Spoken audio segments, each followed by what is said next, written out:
Yo, what's up, everybody? Welcome to the newest episode of the Bronx Muchachos podcast. I'm your host, Mark, and tonight we got Dave. What's going on, everybody? Welcome back. And Alex cannot contain himself. That's why I didn't even want to introduce him at that point. Ladies and gentlemen, if you heard the first couple of seconds of that intro going on before we went live, all I gotta say is backdoor. We'll leave that to Dave another time, another place. Just no. We're not doing this. Moving on. Continue, sir. No. That was the fun. Now let's get at it. Hello, everybody.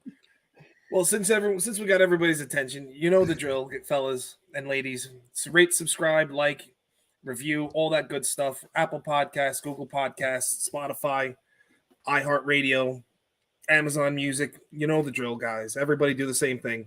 Hit the like button on YouTube when you're watching it. Subscribe to 5 Reasons. Don't forget, we also got our link tree, which you can get all of our deals, get merchandise, get all that fun stuff. Link.tree/Real Bronx Muchachos. So Like finally, these cool hoodies right there. and the hats. And the hats, yeah. That's right. So finally, I think we can finally agree. Go to Fanatics on mine and then use our code. There you go. So finally the Carlos Correa saga is over and done with. He is the first person ever. It's about damn time. Yeah. He's the first person ever to sign 3 deals in one offseason for over $200 million a piece. Yep. But he is back with the Twins on a 6-year, $200 million contract, and he's got options to make it up to $270 million. It's kind of it was an interesting winding turn and winding road that he took, especially when everyone basically thought that there was no way that he wouldn't stay with the Mets after the big pivot. So the Mets we're only going to guarantee $157 million of his deal. And when the Twins came and said, no, we got 200. So he took the money and ran. So, Dave, we'll start with you. What's your thoughts about this whole Correa thing? And how's this kind of shake? What do you think this shakes up with the AL in totality? Well, first off, it's great to be back after taking 3 weeks off between work and us taking a week off for New Year's. So I'm glad to be back with you guys. It feels like I haven't been here forever. But yes, let's talk about our good friend, Mr. Correa.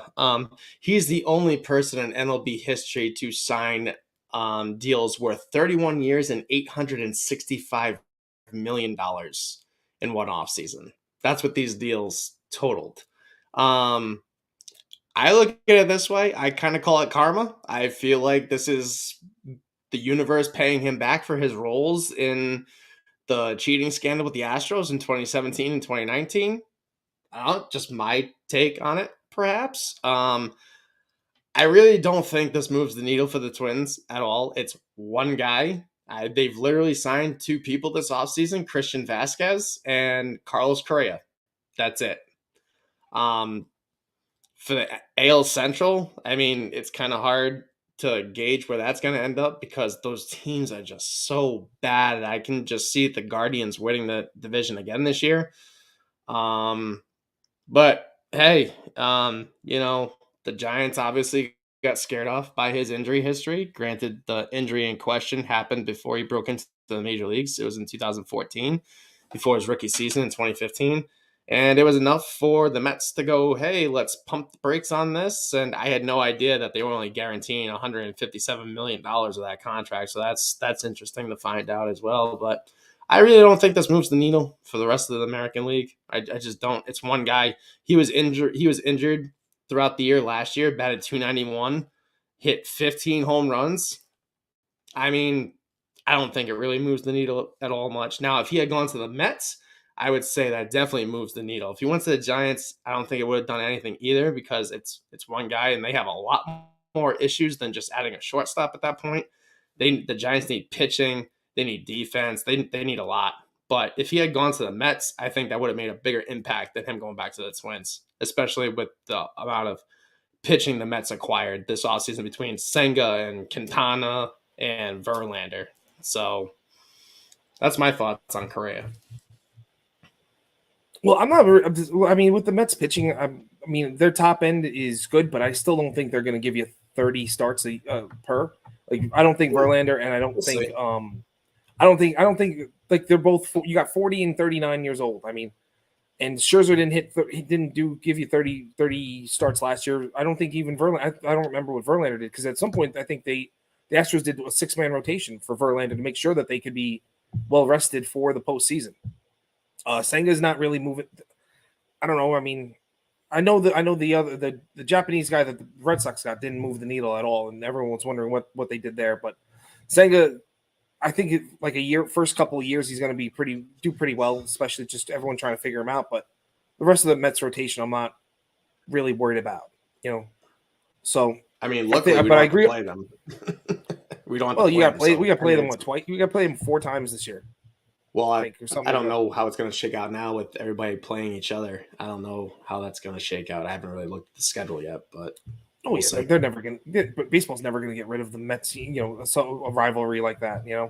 No, I mean they may go from playing each other 4 times a year to maybe 2 times a year with this new setup that they got going on. I don't know. Well, it doesn't matter. Even on guess what? MLB still looks at it this way: ratings. So yeah, that's what's going to happen. Absolutely. You're right. Absolutely. And going back to what you're saying, Dave, I think that it doesn't move. It moves the needle in a different direction. It moves the needle that away from the Mets being this omnipotent team that they were just going to go out and buy everybody, spend money like drunken sailors. I think that it also kind of it's true, but it also kind of shifts. It begins to shift the power a little bit in the AL Central because. If you have a healthy, Correa had played like 136 games, had 590 plate appearances. Mm-hmm. So I mean, it's not like it was crazy injury prone. I mean, I think he was a broken finger. He got jammed or got stepped on or did something with his finger sliding into a base. He had back spasms at one point too over the summer that took him out for about 2 weeks. Yeah, and the back spasm, but there was a finger injury as well. Yeah, so I mean, some sort of injury that happened. Yeah. So I mean, he for the most part, I mean, he played well. A really good amount of the season. I mean, he missed less, over 30 games in totality. Let's say a month. Let's say a month, maybe a month and a half tops. Yeah, I mean, you get him back. You get him. And then you have if Byron Buxton turns around and can stay injury free. I mean, that's a decent middle down lineup for them right there. So you got that. I mean, what do you got you got the Guardians, and the Guardians could go flip flop in any which way because those a lot of young kids there. I mean, they could continue on the trajectory that there are, or they can kind of all have that sophomore. A bunch of them can have the sophomore slump. I mean, Correa missed 26 games last year. He played in 136 games. Yeah, and the AL Central is a very, I think for anybody, it's weak. It's a very winnable. It's like, how can they do against the rest of MLB now that they have to play the rest of MLB realistically? It's not that we don't have it the way that's going to be that we're used to from the day gones. It's like, okay, you're going to play your division majority of the time and have fun sprinkling everybody else in there. Like now it's they're one of those teams that just gives like teams like us fits. Like they could play horribly against the teams that they need to play good against, and then the teams that are better than them, they just give them fits and find ways to win and just make life miserable. So I mean, you could say that about a lot of teams though. Like I mean, like look at all these other teams out there that they're horrible teams, but then they play a good team. They play us, an Astros, Boston when they were good, or what I'm saying, like the A's this past year. The A's gave us. It's different with the Twins. It's different with the Twins. Every time the Twins play the Yankees, they come with like this added, like we have to win this game kind of thing. Because we've owned them in the playoffs for so many years too. Yeah, those are true. But I was like, I just find that it's horrible because all these teams they think they're going to do good, but they're all horrible teams anyway. That's the thing. That's my point. Like they're all horrible teams at the core of it. It's like they're not going to be the greatest teams. They're all streaky teams. Like, do they have possibly great fan bases? Probably, but they're just, I don't know. I hate streakiness, and that's what they all are. Yeah, I mean, you got a point there. It's sport in general. Yeah, I mean, a lot of these guys, We're just a lot of better these at players, streaking in it. a lot of them like to play spoiler to these teams. You know, you got Yankees, you got like you said for a while, Boston has been good. Astros, you got a lot of teams that want to turn around and just be the spoiler to them. So, I mean, these what can you do? I mean, the A's were trying to be the spoiler to the Astros at one point last year. So I mean, it's not really out of the question for some of these guys just to get geared up for the better teams and kind of. Okay, when we're getting back to the middle of the pack, whatever happens now. Let's just put, we want to put on a show against them. Facts. But I mean, hey, good for Correa. I mean, he, that saga's over and done with. And then, as we were talking about, you were saying before about the Red Sox kind of we're a good team. They just got dealt with yet again another blow. I don't even, Trevor Story out for 5-6 months, having the internal brace surgery instead of the full Tommy John. Ladies and gentlemen, this is why I'm not the GM for the Yankees, because I was on the bandwagon for him. I'm sorry. So was Danny. I'm sorry. Danny was too. He's not here to defend himself or apologize or any of that other stuff. At least I'm man enough to do it. Don't throw him under no bus. The man doesn't deserve it. Hey, I'm not throwing him under the bus. He called me out last week about something while I wasn't here. So guess what? Payback this week. Oh my gosh, you guys are being petty children right now. Nope. It's quit acting fair.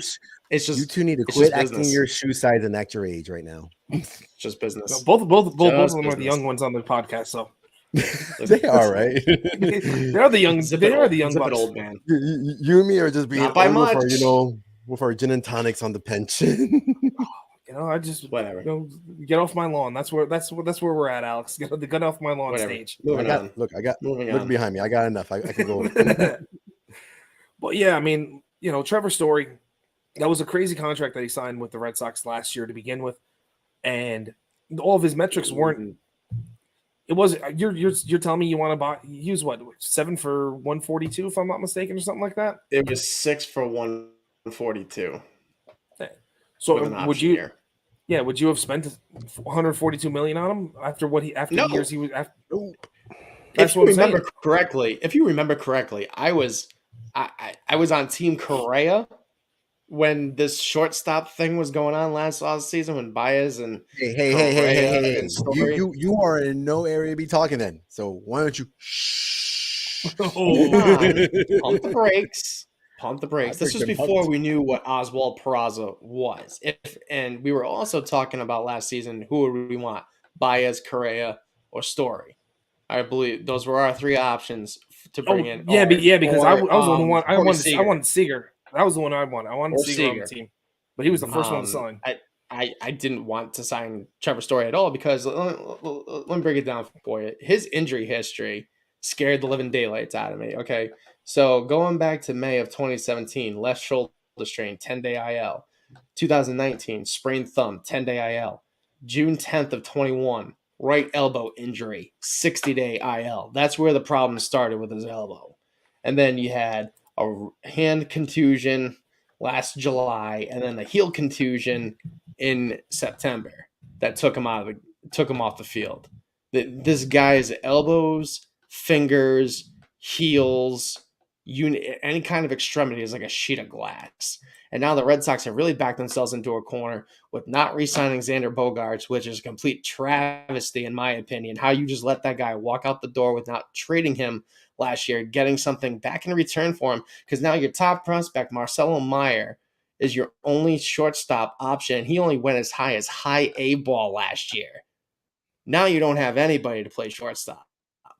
So that's also because they DFA'd Jeter Downs also. Corner.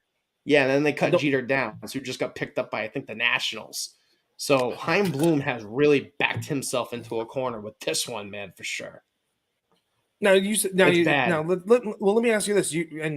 I know your cousin's a big Red Sox fan. Yes. Is it Chaim Bloom? Because I don't think it's just Chaim Bloom that's doing. I think it's Chaim Bloom. I think it's people want to say it's John Henry. I don't think John Henry is as involved with the baseball operations now that he acquired the Pittsburgh Penguins and is trying to sell off his football team in England. It's probably the senior vice president of baseball ops and Chaim Bloom calling the shots. Chaim Bloom came from Tampa. He wants to run this team like a $50 million organization. I don't think he has a – and then his GM, I forget his name. I don't think he has a clue either as to what's going on around him.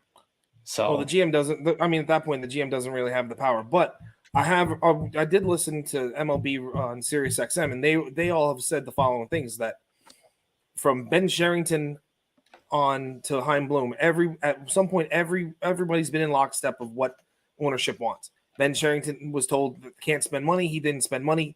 They fired him. They wanted Dombrowski to come in there, make the trades to get a championship. He did that, and then they kicked him at that point too.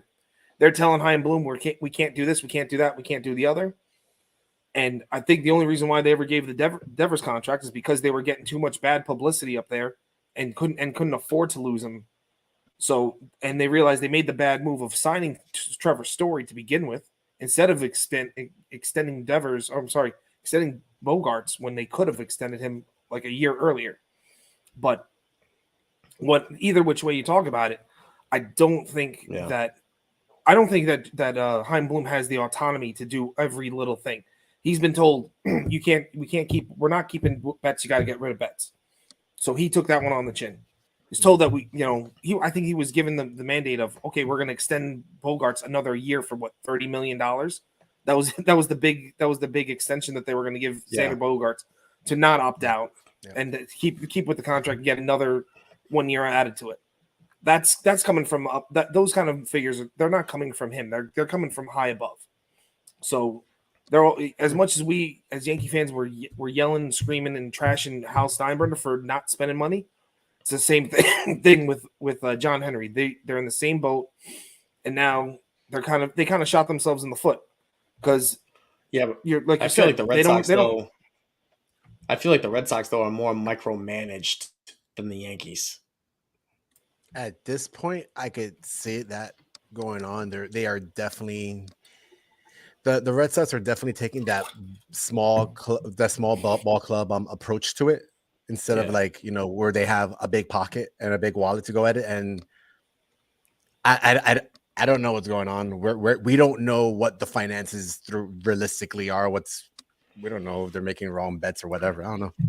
So I just find it weird how they did. I just find it weird how they say they don't have money to sign people, and then they're pulling $331 million out of their rear end for Rafael Devers for the next 11 years.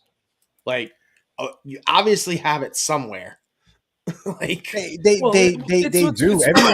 Everyone has the money somewhere to spend the money somewhere. It's just that not everyone is going out there like George did or like Steve Cohen is doing, right? Like no one's going out there going crazy, like wanting to open their wallets. Like it is what it is. It's sadly the world of owners then that wanted to just open their wallets is really, really, really thin now.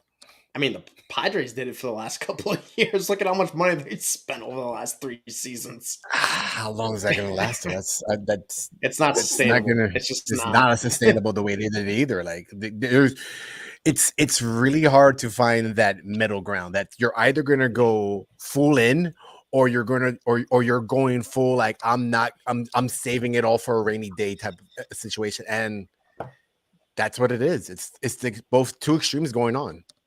Well, look at the Dodgers. I mean, the Dodgers were wheeling and dealing as well, and then now they've kind of pulled back because they're. I mean, I think that they're going to see next year.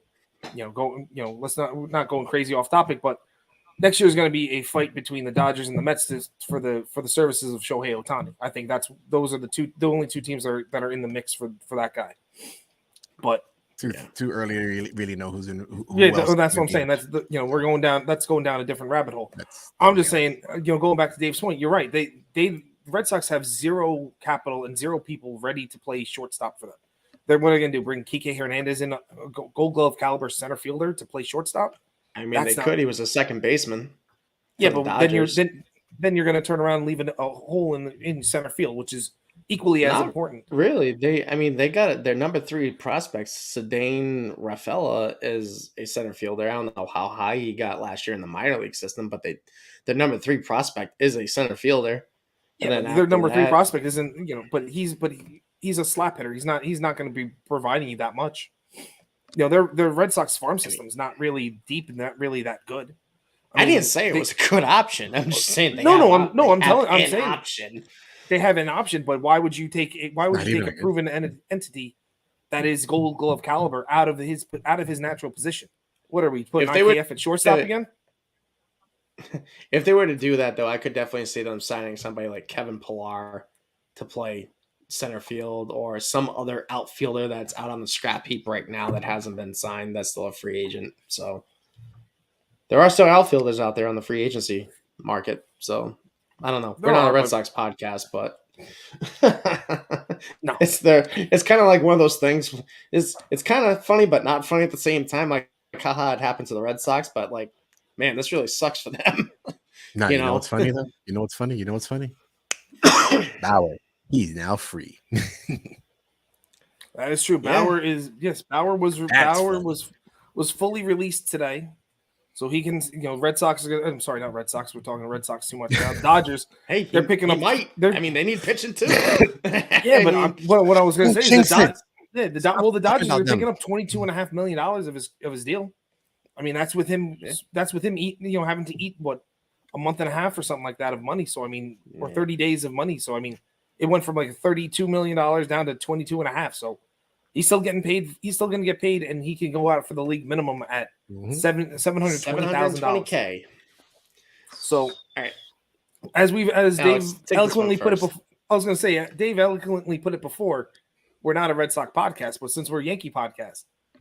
Alex, I'm going to throw Dave wanted you to get this. What are your thoughts? Would you, if you were the GM, would you take a little flyer on Trevor Bauer right now? Yeah. Baggage included, because we're now we're talking here. Baggage included. I don't care. Yes. We've had baggage before in the past. I don't care. Like, if the guy, okay. If everything came out right and everything is like showing off in all records that he's not guilty of anything, like, I'm sorry, I don't care. Take the guy. In all of baseball, there has been worse things that have been out there of players that have played in baseball, like throughout the whole history of MLB. I'm sorry. I mean, for one season to possibly get 28, and if his stuff is up there, keep him up for 2-3 more years, if that. Yeah, sure, why not? I mean, what Trevor Bauer could bring to the team is absolutely, like, it's crazy to even think about it, because then you have Garrett Cole. He just lengthens this rotation, man. Mm-hmm. Garrett Cole would be your number one, Carlos Correa number two, Trevor fully ready to go. Trevor Bauer at 3, Severino at 4, and Nasty Nestor number 5. Frankie Montas and Domingo Germán and Clark Schmidt are in the bullpen. I mean, that's just insane to think about. I mean, like, yeah, he's got baggage, but you know what? Julio Lugo, when he played for the Astros, got caught beating the crap out of his wife in the team parking garage, and you had Aroldis Chapman shooting up his garage before we traded for him when he was still with the Chicago Cubs. And then he had Domingo Germán and his domestic violence situation. So, I mean, we have had crazy stuff happen with players on this team. And guess what? Like, it all kind of worked itself out. You know what I mean? Like, the Yankees would be extremely stupid not to get – I mean, when Trevor – before all this nonsense happened with him, he was arguably one of the top 5 pitchers in this league behind Scherzer, Verlander, and I'm forgetting who else. Shane Bieber. And Cole. Behind Cole too. You know, and how do you not take a flyer? You only have to pay this guy $720,000. This guy was demanding over $100 million over 3 years, 4 years ago. Real. Like, it's just a no-brainer, in my opinion, why you wouldn't sign this guy. Just take the risk. If it gets us our next if it ends this championship drought of 13 years, then so be it. Like, I'm willing to sell my soul to the devil right now to win a championship at this point. Like, just make it happen. Let's be real. He hasn't played Major League Baseball in a while. Like No, I get I'm it. gonna go top Since June of 2021, he hasn't Thank played. you. Boom. Yeah. Okay, so like, will it take a while for him to get into game ready and all that kind of stuff? You know what? Probably It could not. possibly. It maybe not, but you know what? Let's say he came back June. Let's just say it took to June Yeah, for I him. was thinking the same thing. Okay, let's just say that. Oh wow, you're gonna say that when he goes out from June all the way until the beginning of October, that he will not be dominating people? Come on, I'll take it. I'll take it. Trevor Bauer was ahead of the curve with a lot of these with some of the analytics and the spin rates and all that stuff. Like he went in with Driveline Baseball. If you've never heard of Driveline Baseball, they're based out of Seattle, Washington, and they had all the high speed cameras and they kind of did a lot of spin rates and stuff like that, and really revamped how he could throw how he was throwing pitches and what the pitches to use. So he was well ahead of the curve, and his best seasons were when he was with Cleveland, and who was also at Cleveland at the time was Matt Blake. So I mean, there's a connection right there. So with all the pros, there's the cons, and there's two major cons that he has to overcome, and it's not Hal, it's not Brian Cashman, even though what John Heyman's already said that the Yankees and the Mets aren't even going to entertain having Bauer on the team, but he has to get past the Cole situation from their days in college. And Judge has to sign off on him too, because with the captaincy, Judge got all the power in the world of how the look of this team is going to be looking at during his 9 years. So if Judge says no, he ain't coming. If Cole says no, he ain't coming. So that's really how it lays down. And I don't think that the Yankees are going to be, okay, it's going to be we got to do this. So as much as the talent is there, to pass on him. I think that there's going to be a lot of teams that are going to pass on him, unfortunately, because of the baggage. And you can't deny the baggage at this point, because that's what's going to be the holdup, unless it's going to be some no-nothing team, or maybe like the Angels. But I don't even think the Angels are going to be bothering with that. But I do like a team like the Athletics, who will spend $720K on the guy, or the Brewers, or even Kansas City Royals, who could do something like that, like something really cheap. The Marlins, or even the Rays could use that. The Marlins are actually a very, very good idea right there, because in the division that they're in, they're deconstructing the team right now. Why would they sign him? They just traded their shortstop to the Dodgers, like for nothing, literally nothing. They traded Miguel Rojas for nothing. They got a possible future controllable shortstop out of the deal. Yeah, whoop-de-doo. He might not be. They could have gotten more. Oh my gosh! That's what the market was. That's what the market is. You can't. You mean to tell me that Miguel Rojas is only worth a number 15 prospect? I don't know. How much was Miguel Rojas? I just don't making? think the Marlins know what they're doing. I don't know. No idea.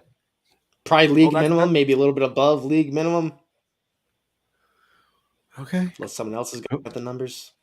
I'm coming up with that. I'm trying to get that right now. I mean, they're right now actively trying to trade their top 3 pitchers out of their rotation right now. No, they're not. No. Contra.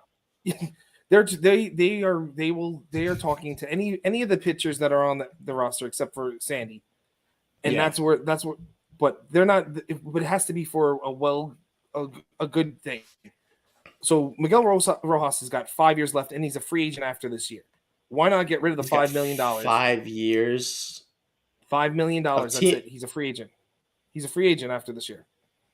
Wait, he's got 5 years of team control? No. He's got $5 million left. $5 million, and he's a free agent after this year. He's 34 years old. Why not make that deal to get rid of someone? Wow, I thought he was younger than that.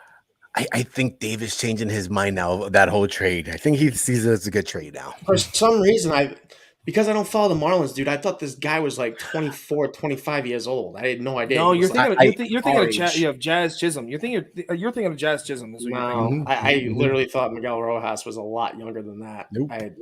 It's a good move. It will be actually a good move to that. Oh yeah, then fine.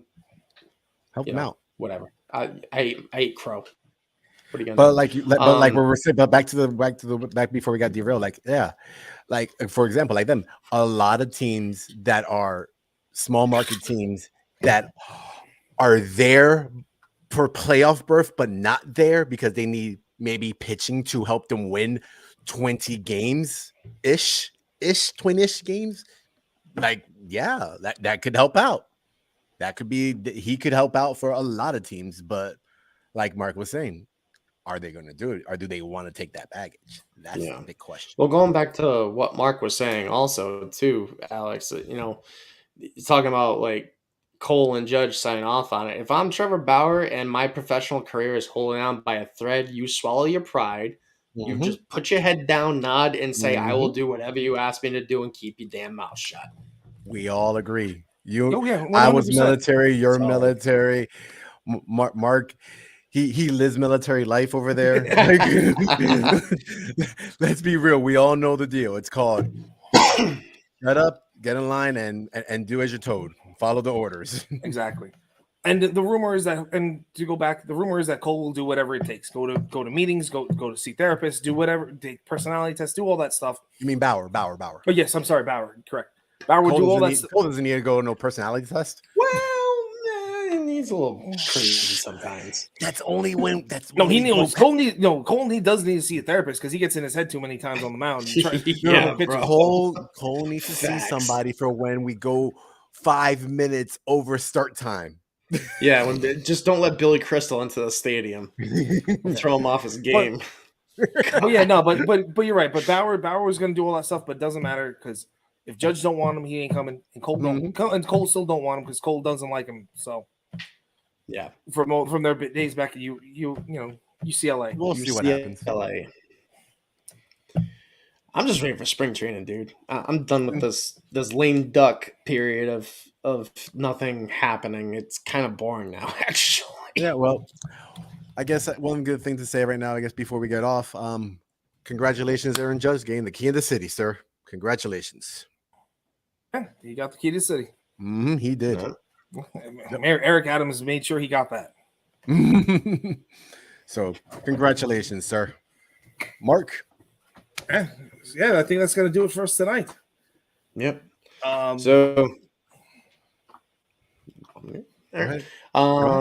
Thanks for everyone tuning in tonight. Join us for this short episode. We'll be coming at you again on Sunday at 9:30, 10 o'clock for International Signing Day, which Mark likes to call Brandon Maya Day.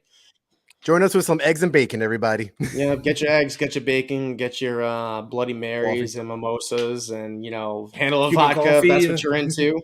Irish car bombs. Never called that. That's a little extreme. Before we go, shout out to people in South America for listening to us, man. Argentina is the latest and greatest on our international list and climbing the charts in the Netherlands and the UK. In Spain, so appreciate all of you listening around the world to us battle about baseball every week. And check out our link tree, all of our merch there. So for Alex and Danny, who's not here, Manny behind the scenes, and Mark, Bronx Muchachos signing off.